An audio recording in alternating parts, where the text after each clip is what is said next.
로 국회 통과 단계가 남아 있고요. 이 법무부 발표와 인권 입장까지 보도해 드렸는데 촉법 소년 나이 하향 조정을 둘러싼 찬반 논란은 여전합니다. 실효성 있는 대책이 될 수 있을지 전 법무부 소년보호혁신위원이셨던 이수정 경기대 범죄심리학과 교수와 이야기 나눠보겠습니다. 어서 오십시오. 네, 안녕하십니까? 안녕하십니까? 네.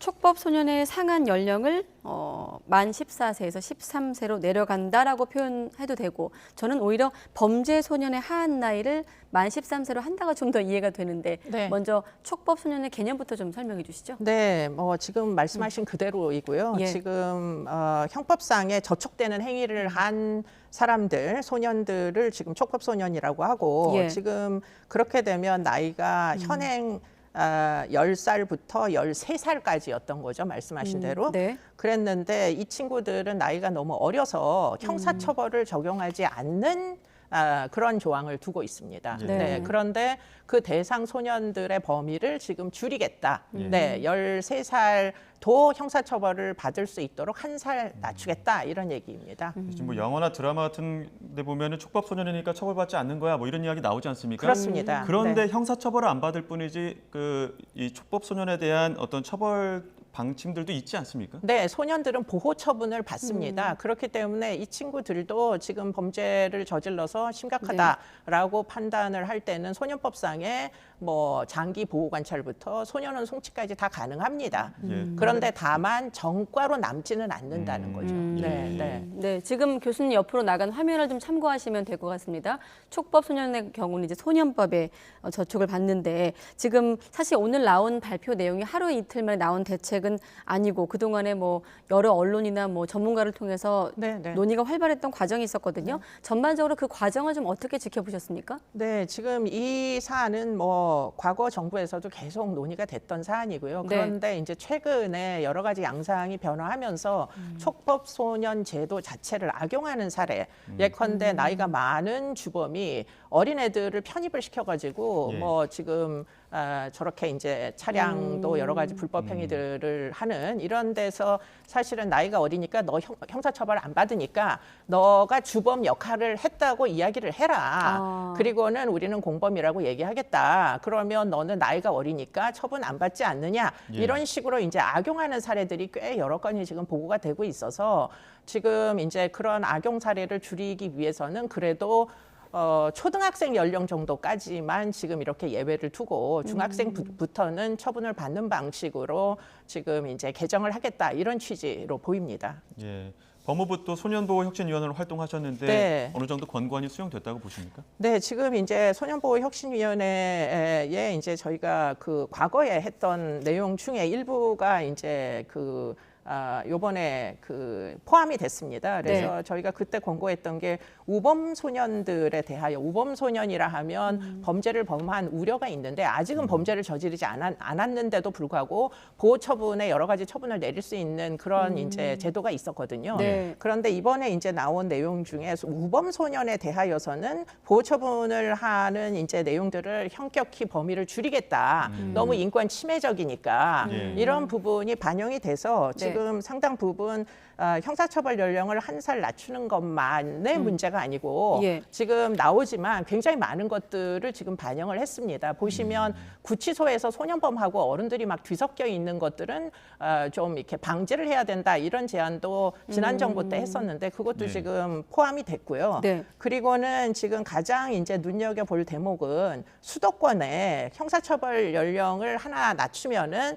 결국에는 이제 어린 아이들이 형사처분을 받아가지고 그 다음에는 소년원이 아닌 소년교도소를 갈 가능성이 높아지잖아요. 네. 그렇기 때문에 그렇게 되면 소년교도소의 체제를 뜯어고치지 않으면 안 됩니다. 나이가 어린 아이들을 위한 교육과정 같은 것들이 신설돼야 되는데 지금 그런 내용들을 신설하겠다고 함께 발표를 했고요. 네. 그리고는 놀라운 것은 수도권의 학과 교육 중심의 교정시설을 새로 짓겠다 이렇게 이제 발표를 해서 아마 10대 아이들 중에 중학교 아이들이 갈 수 있는 그런 이제 교도소는 수도권에 다시 새로 신설이 될 계획을 갖고 있는 것으로 보입니다. 교수님 참고로 짧게만 소년원과 소년교도소는 어떻게 좀 다릅니까? 소년원은 학교입니다. 보호처분 기관인 소년원은 완전 학과 교육이 다 이루어질 수 있도록 네. 그런 이제 학교 체제로 구성돼 있고요. 그래서 이 소년원은 석방이라고 이야기하지 않고 퇴원이라고 얘기를 합니다. 예. 그런데 퇴원? 예. 이제 소년교도소는 교정시설 내에 있는 거예요. 그렇기 때문에 나이가 어린 형사범들이 가는 시설이다 보니까 일반 교도소를 운영하는 것과 다르지 않게 운영을 하고 있고 그 소년교도소는 지금 김천에 딱 유일하게 한 곳이 있습니다.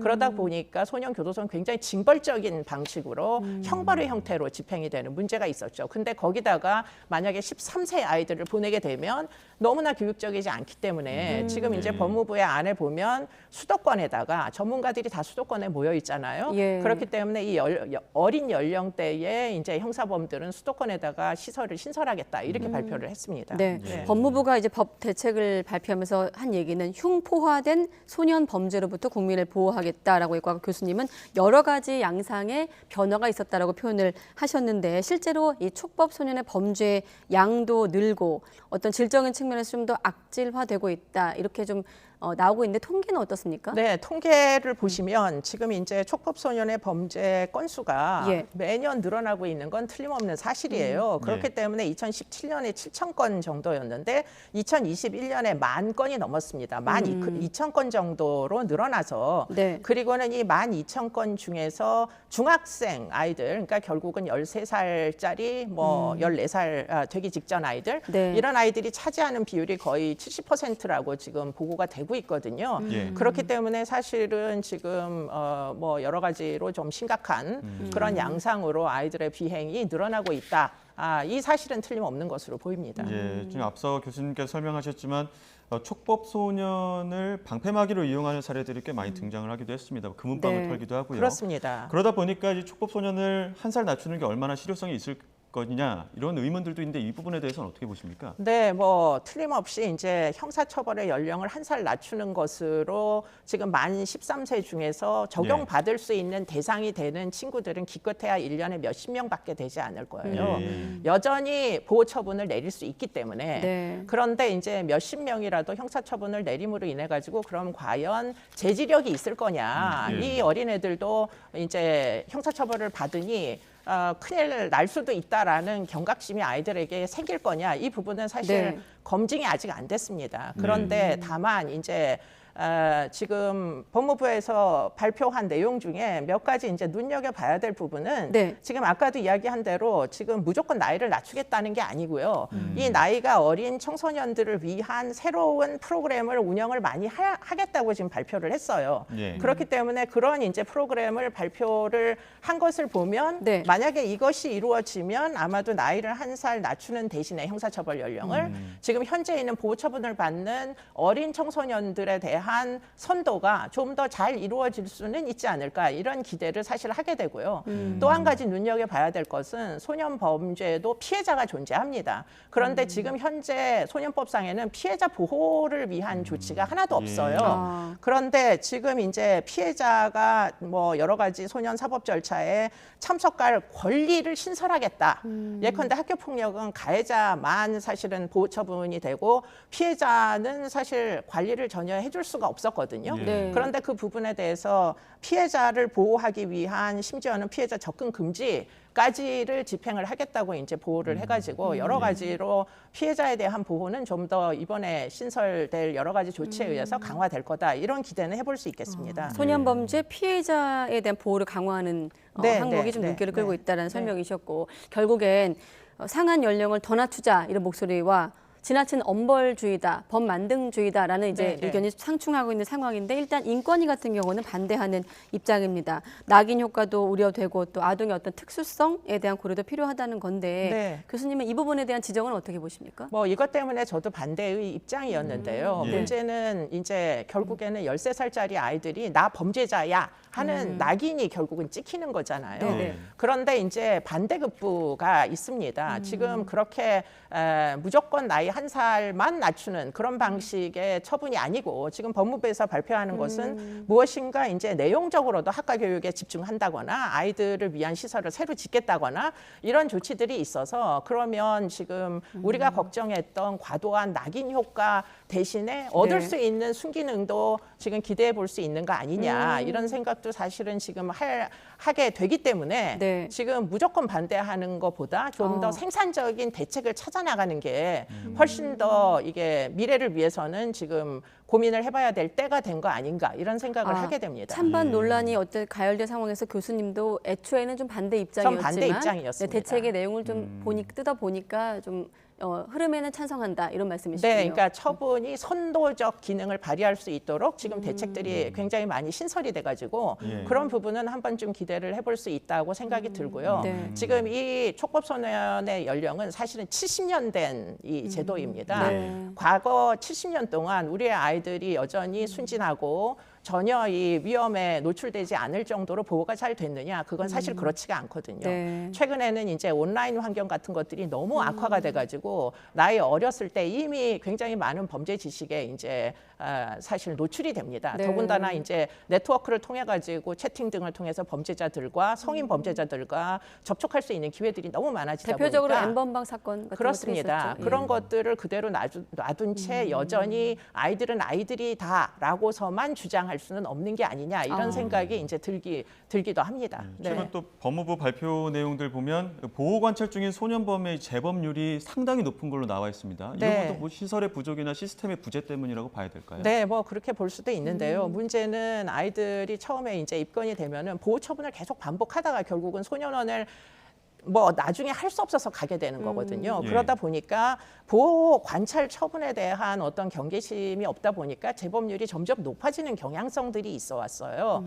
그래서 그런 것들을 조금 더 우리가 뭐 상습화되는 이런 것들을 막기 위해서는 지금 보니까 그 장기 보호 관찰하고 소년원을 복합적으로 운영하도록 이번에 제도를 많이 개편하겠다 이런 안도 포함이 돼 있어서 네. 사실은 이제 보호 관찰의 내실화 이런 것들이 좀 이루어지지 않을까 이런 기대들을 사실 하게 됩니다. 예. 촉법 소년 재범률이 성인의 3배에 달한다는 네, 수치도 네, 있었네요. 자, 법무부가 또 형사 미성년자 연령은 나라마다 다양하다 이렇게 설명을 했는데 실제로 해외는 어떤지도 좀 궁금하거든요. 상한 연령이. 네, 뭐 지금 이것도 뭐 많이 변경돼 왔어요. 외국의 네. 경우에도. 그러다 보니까 지금 13세가 형사처벌을 받는 나라가 생각보다 무지하게 많아졌습니다.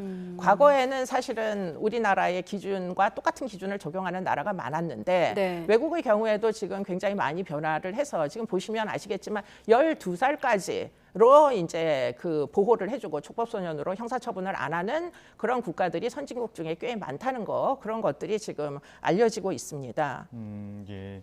지금 촉법소년 조정 외에도 법무부가 내놓은 대책들을 보면 기대되는 대책들도 있다고 앞서 말씀을 해주셨는데 네, 네. 보완해야 될 것들은 어떤 것들이 있을까요? 그러니까 지금 이제 1살 형사처분을 받을 아이들을 이제 그 연령을 1살 낮춰서 형사처분을 받을 만한 13세 같은 경우에는 기껏해야 몇십 명밖에 안 되거든요. 네. 1년에. 그걸로 이 전체적인 소년사법제도가 개선될 수 있겠는가 이게 이제 제일 큰 문제예요. 네. 그렇기 때문에 소년사법제도를 정말 뭐 집중적으로 다시는 범죄를 저지르지 않도록 확실하게 선도를 하려면 사실은 지금 발표된 내용보다도 더 중요한 게 뭐냐면 전문 인력을 확보하는 겁니다. 예. 아이들이 10살 때부터 범죄에 발을 들여놓는 애들 중에는 네. 뭐 주의력 결핍 장애나 정신 질환들, 발달 장애 이런 경우를 많이 이제 볼 수가 있어가지고 네. 그러면 이런 정말 어떤 특정한 교육에 대한 니즈가 있는 아이들에 대해서 그러면은 전문 인력 없이 뭐 다만 지금 기존에 하던 법무 행정으로 이게 커버될 거냐 이 부분은 굉장히 비관적이거든요. 네. 그렇기 때문에 어떻게 해서라도 전문 인력을 확보하는 노력들을 해야 지금 형사처벌 연령 1살 낮출 때 전반적인 소년 사법제도를 좀 더 선도 지향적인 그런 제도로 바꿀 수 있을 것이다. 그런 얘기를 드릴 수 있겠습니다. 네, 말씀하신 전문 인력은 어떤 교정시설 안에서의 전문 인력을 말씀하시는 걸까요? 아니면 뭐 소년 교도소도 당연히 아이들이 이제 더 어린 아이들이 들어가면 전문 인력이 필요하고요. 네. 지금 제일 큰 문제는 보호 관찰입니다.